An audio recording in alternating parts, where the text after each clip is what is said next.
I'm sorry to say, Mr. Cop, that your head is just no good anymore. Bummer! And your body is no good either, Cop Doggy. Oh, I got an idea. Oh, tell me, nurse, what's your idea? What if we sew the dog's head onto the man's body?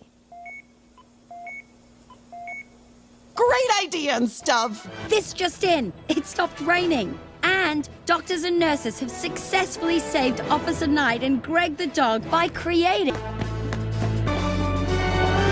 Dogman!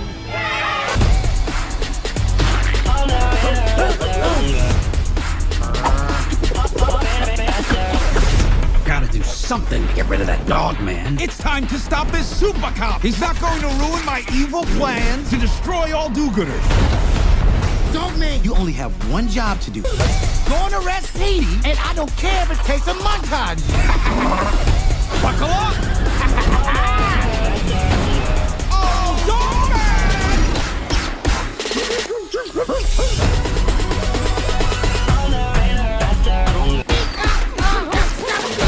Why do you always gotta lick the inside of my mouth?